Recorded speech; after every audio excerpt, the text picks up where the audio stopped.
everybody just loves? Boy, I couldn't say. I just create it, and I'm honored that the public enjoy what I do. I couldn't explain why, the anatomy of why it happens. He beatboxed in a courtroom to humiliate the lawyers suing him.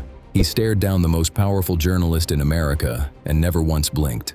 The world called him fragile. The footage says something else. Michael Jackson was soft-spoken, gentle, the easiest target the press had ever been handed. But cross a line, insult his art, his children, his dignity, and that quiet voice didn't crack. It sharpened.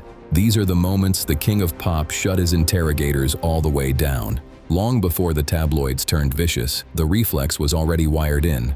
1983, a young Michael, sitting beside his sister LaToya for a home video interview, gets a deadpan. Instant. A young man quietly letting an interviewer know he'd already clocked how little thought went into the question. That same year, with Thriller rewriting what a pop record could even be, came the insinuation that would shadow him for decades, that his music was engineered, calculated, built to cross over to the right audiences. No anger, just a line drawn around his art, and a flat refusal to let anyone reduce it to a marketing plan. As the 80s became the 90s, the questions stopped being lazy and started being cruel, and the rooms got a lot more dangerous. 1993, 90 million people tuned in to hear him answer the rumor the tabloids had repeated until it almost sounded like fact, that he was bleaching his skin because he hated being black. He didn't raise his voice. He reclaimed his own medical history on live television and quietly shamed an entire industry for the cruelty of the lie. Then, in that same broadcast,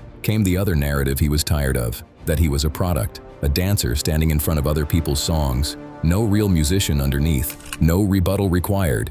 He built the song out of his own mouth, live, in front of 90 million people. And the manufactured story died on the spot. By the late 90s, his team negotiated interviews down to pre-approved questions, because they had to. So when a reporter slipped in an ambush about his 40th birthday and his changing face, Michael caught it instantly. He pulled back the curtain on the whole machine, calling out the broken agreement on camera and refusing to play along with the setup. 1997, Paris. Barbara Walters presses him on the lengths he goes to hide his children's faces from the cameras and frames it as a man failing at fatherhood. One word, exactly, and the interrogation flipped. She'd asked him to solve a problem she was helping create, and he made her say the answer out loud. She pushes further. Would he ever let his own kids chase the spotlight? A father describing the machine he barely survived and warning anyone who'd hand a child to it. The room went still. But the hardest interrogation of his life happened in a deliberately freezing studio in 1995. Diane Sawyer, backed by a network, billed it as no holds barred. The lights so hot they kept the room near freezing so his makeup wouldn't melt. She tries to corner him into admitting his entire persona was a calculated grab for fame. He leaned so far into the accusation that it folded in on itself, agreeing with the trap until the trap looked ridiculous. Then she chases the tabloid rumor that his marriage to Lisa Marie Presley was a sexless stunt for publicity. He handed her the soundbite and gave her absolutely nothing, mocking the intrusion while starving it at the same time. She keeps going, this time accusing him point blank of resculpting his face on purpose, medical conditions be damned. 2 words of pure exhaustion that told her exactly what he thought of her serious journalism. And then she reaches for the most legally invasive card on the table. Reports of books seized from his home during the police raid, dragged onto national TV. He refused to let a closed investigation be retried on her stage. A hard, flat wall, and she could not get over it. Until she asked the question the entire broadcast had been circling, point blank, did he ever harm a child? The softness vanished. He locked onto the lens and shut the whole line of questioning down. That last phrase, not even interested in that. A flat rejection of the media's obsession with his private life. A decade later, in the middle of the trial that nearly ended him, another interviewer probes the open wound. Somber, final, and impossible to push past. A man asking for nothing more than the dignity everyone else is handed by default. And then there was the betrayal. Martin Bashir spent 8 months earning his trust, then aired a documentary built to make him look erratic.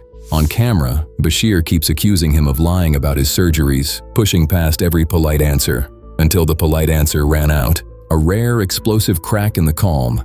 The one time the veneer fully broke, aimed straight at a guest who'd abused his hospitality. But the people who pushed Michael Jackson the hardest weren't always holding microphones. Sometimes they were holding subpoenas. And strangely, the deposition room is where he was at his most untouchable. 2002, Santa Maria, a $21 million lawsuit and an attorney grilling him on accounting and contract minutia, trying to make the king of pop look like a man who couldn't run his own affairs. Curt, unbothered, done, refusing to be bullied over paperwork he'd paid other people to handle. He'd arrived to that deposition on a crutch from a spider bite, wearing a blue armband, and opposing counsel decided to mock it. An attempt to belittle his appearance turned into a declaration, and the lawyer never got the room back. Then the same counsel tries to gaslight him about his own whereabouts, insisting he couldn't even know which country he was in when he took a phone call. 2 words, no elaboration, no opening. He simply refused to be talked out of his own memory.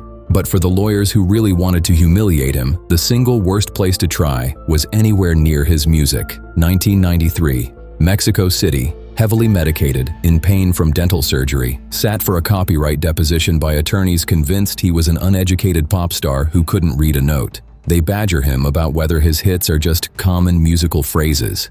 He flipped the condescension straight back, exposing a lawyer who'd walked in pretending to understand a subject he'd never studied. And when they pushed him to explain exactly how he wrote it, he didn't argue.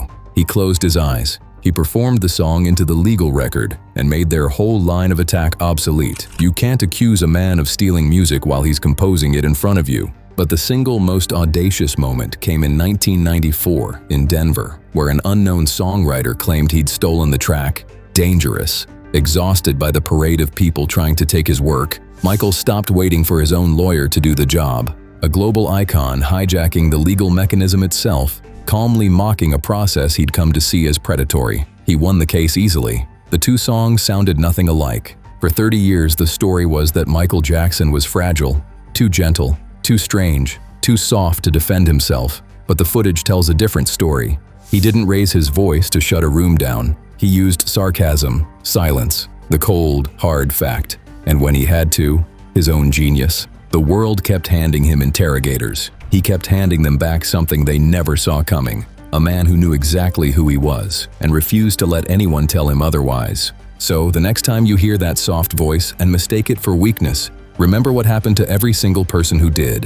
Which of these shutdowns caught you most off guard? Drop the one that hit hardest in the comments.